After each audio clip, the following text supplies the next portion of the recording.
Let's talk about how to get to the crime scene. Isolated and dangerous are really the two best identifiers of this location. As you can see, it's located in just below Central California, north of Los Angeles.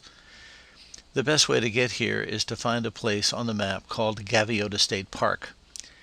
You can see the arrow pointing to the crime scene. I've identified Lompoc to the north, Santa Barbara to the south, and the arrow is pointing to the crime scene there in the middle. Gaviota State Park is the box located just to the west of the crime scene. Locate Gaviota State Park and then proceed south. I now have specific directions indicated. Get to the crime scene now, and the best way to do that is to go to Gaviota State Park in California. Gaviota State Park is located about 25 miles north of Santa Barbara on US 101. About 25 miles south of Lompoc, California on US 101. US 101 runs from San Francisco to LA. Actually, it runs from Mexico all the way to Canada. It's a 4-lane highway through this stretch, very busy. It was not nearly as busy as this back in the early 60s when I was a kid living here. It's 3.2 miles from Gaviota State Park to a turnaround, and then just a few feet from that turnaround to the crime scene. So if you set your odometers and look for 3.2 miles south of Gaviota State Park heading south, 101 actually runs east to west because of the coastline of California, but it's South 101. First place you're going to come to is the Mariposa exit, which is exit 128. You'll go under a bridge. You know you're going in the right direction. Look over to the right, you'll see the Pacific Ocean. You'll also see the railroad track, which runs between the highway and the ocean. Trains go through here at 60 miles an hour. We were at the crime scene earlier today, and the train went by at 60 miles an hour, so they're very fast and very dangerous. They pass through several times a day. You want to be careful about that. The highway has a side, an area on the side where you can pull over. There's often a guardrail, so it makes it very dangerous. Not only was there a double murder here all those years ago in 1963, but it's also a dangerous place because there's nowhere to park to get down to the crime scene. Certainly don't want to go there alone, and if you go, you want to be very careful about and realize that there's no place to park your car. So I recommend that you not go to the crime scene.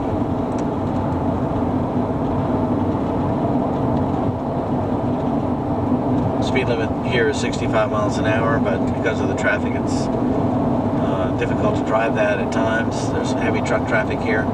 Cars are actually traveling faster than that quite often. The temperature here is usually in the 70s in the summer. Usually dry, rains in the winter, dry in the summer, no rain at all. On the right now, you're going to see a place where people will pull over and stop, go over the railroad tracks down to the beach and surf fish. Very common practice here. They were doing that when I lived here in the 60s. There's just no place to stop and go to the crime scene. In the 60s, there was a place in the median between the two lanes where we could pull over 2 or 3 cars wide and place for maybe 3-4 cars to pull in and stop, cross the road. They closed that down a long time ago because the traffic is so much busier now. More recently, there was a place to pull off on the right side of the highway and walk down the crime scene. Now you can see coming up here on the left is the turnaround. That's 3.2 miles south of Gaviota State Beach. And the crime scene is just a few hundred feet to the south of this point on the right. I'm going to pull over and show you the crime scene, where you leave to go over to the crime scene. Look for a guardrail on the right, and you'll want to stop right at that guardrail. Again, there's no place really to leave your car to go there now. You see the guardrail coming up on the right? I'm going to signal and pull over here. Very dangerous place to park your car. You can see now, if you look over to your right, you can see a ledge there. In the old days, you'd pull your car over here, walk up a little trail on that ledge on the top, you'd look down on the beach, and that's where the crime scene is. A little bit more to the right, you can see an opening, a gully, or a wash. There's a creek that runs from the mountains behind us back down through here that leads to the crime scene. There's a railroad track bridge and a bridge for the US 101 behind us, and that makes the wash. The creek makes the wash that goes down to the sandy place or the rocky place where Bobby and Linda were sunbathing that day. There, you've got to go up over this ledge, this little peak here, and then walk. It's a pretty difficult walk down to the crime scene. There's two different trails that go down there. Over to my left, you can see where we used to pull over. There's a sign here that says no parking, and actually where that sign was the place that we used to park. There was a little place to pull over, and you could park 3 or 4 cars, maybe 5 cars there, and we'd then cross the road and go over and walk down to the beach. As I was explaining, you can see this sign, the no parking sign. Immediately behind that sign was an empty place where you could pull your cars in the old days, and they closed that some time ago. You could get several cars there. We would then walk across this road, which was not as busy at the time, go up over the hill where you could park your car down into the railroad tracks, up over the railroad tracks to the other side, where you could then go up that hill, over the hill, and then down to the crime scene. While I was filming some dolphins, a train came by, and you get to see what it's like for the train to come by at 60 miles an hour.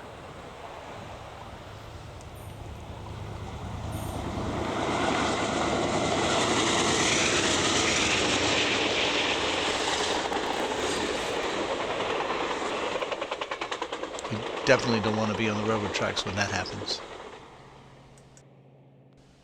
Here you can see an individual walking up over the hill on the other side of the tracks. This is the place that you will go to get to the trail that leads down to the crime scene. As I pan over to the right, you'll see the wash that runs from underneath the railroad tracks down to the beach. Now we're on top of the hill where you can look down the wash toward the crime scene. This is the place where Bobby and Linda would have been sunbathing on that day. You can park your car about 100 feet or so down from where we were located at the guardrail. There's a place to pull off there. You can walk the 100 feet or so back up the railroad tracks. However, as you saw, the trains come quickly and it's very dangerous. This is where they were sunbathing. Once you get to the top of the hill, you'll see a trail that leads down to the beach. It's about 600 feet. There's the trail. There's the wash again. The shack was located about 30 yards or so up into that wash. Of course, it's long gone now. It's about a 100-foot drop from here down to the beach. It's about 600 feet. Here's the two trails, one to the left and one to the right. You want to take the right trail and start walking down the beach. It's pretty rugged. You want to have good shoes. It can be slippery. It rains in the winter. It's very dry in the summer.